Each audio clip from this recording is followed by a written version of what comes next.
सत्य की आवाज न्यूज चैनल, खबर वही जो है सही।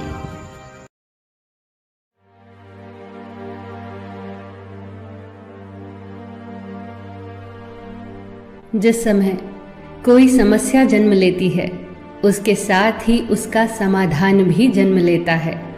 मुश्किल से मुश्किल हालात में भी दिन सिर्फ 24 घंटे का ही होता है। वक्त ठहरता कहाँ है, जैसा भी हो गुजर ही जाता है। अंधेरी से अंधेरी रात भी अपनी कोख में दिन का उजाला लिए होती है। जीवन कभी कभी ऐसे दौर से गुजरता है जैसे एक ट्रेन किसी सुरंग से गुजरती है, घुप अंधेरे से भरी सुरंग से।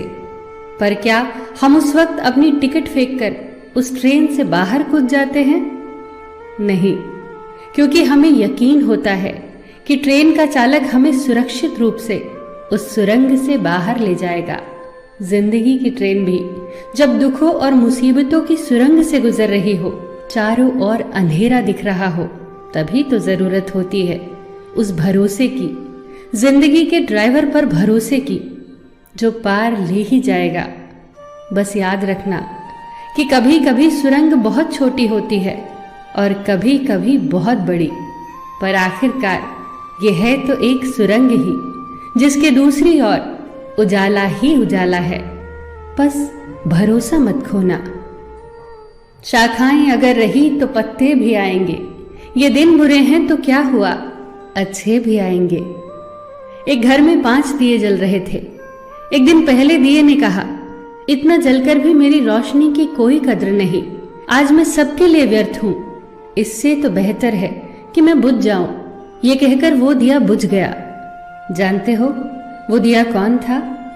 वो दिया था उत्साह का प्रतीक। उसे देखकर दूसरे दिए ने कहा, जो शांति का प्रतीक था, मुझे भी बुझ ही जाना चाहिए।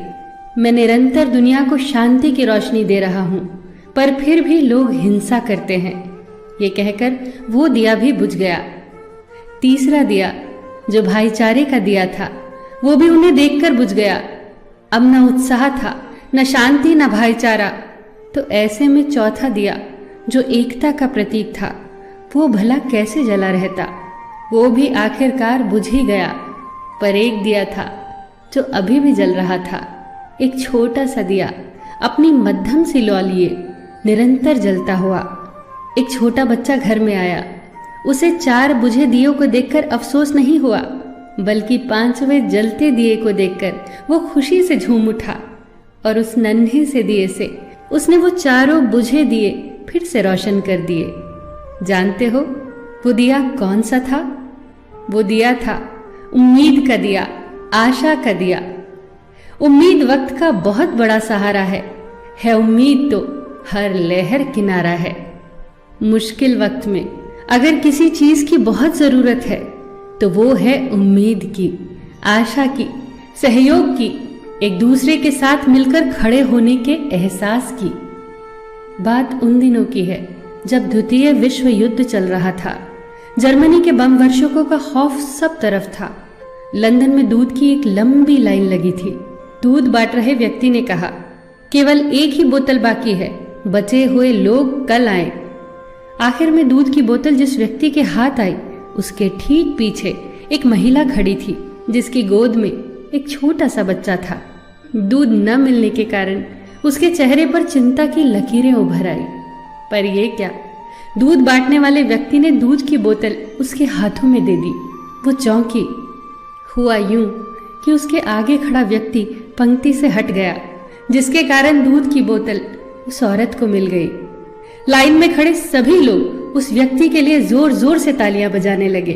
उस व्यक्ति ने उस औरत के पास जाकर इतना ही कहा, आपका बच्चा बहुत प्यारा है, ये इंग्लैंड का भविष्य है, इसकी परवरिश बहुत अच्छे से करना। जब इस घटना की खबर war time prime minister Winston Churchill को लगी तो उनके चेहरे पर चमक आ गई। जर्मनी के जबरदस्त हमलों की विभीषिका से उत्पन्न चिंता से उभर कर वो बोले, अब हिटलर को संदेश भेज दो। ब्रिटेन की जीत को अब कोई नहीं रोक सकता, क्योंकि यहाँ के लोग देश पर मंडरा रहे भयंकर संकट के समय भी अपना निजी हित भूलकर देश के बारे में सोचते हैं। चर्चिल का यह विश्वास सत्य सिद्ध हुआ। ब्रिटेन विश्व युद्ध में विजेता बनकर उभरा। ये विश्वास आया कहां से? ये आत्मबल आया कहां से? आप ही सोचिए। बहुत फर्क पड़ता है हौसलों की उड़ान में, जब सब साथ हो, एक दूसरे का सहयोग करते हुए। बहुत फर्क पड़ता है जब हम अपने हितों को छोड़कर सिर्फ देश के हितों के बारे में सोचते हैं। बहुत फर्क पड़ता है जब हम एक की ताकत को पहचान कर एक एक रेशा जुड़कर न टूटने वाली मजबूत रस्सी का निर्माण करते हैं। बहुत फर्क पड़ता है, हर छोटी से छोटी सकारात्मक चीज से बहुत फर्क पड़ता है। फिर मिलेंगे दोस्तों अगली वीडियो के साथ। तब तक के लिए अपना ख्याल रखना और हमेशा मुस्कुराते रहना।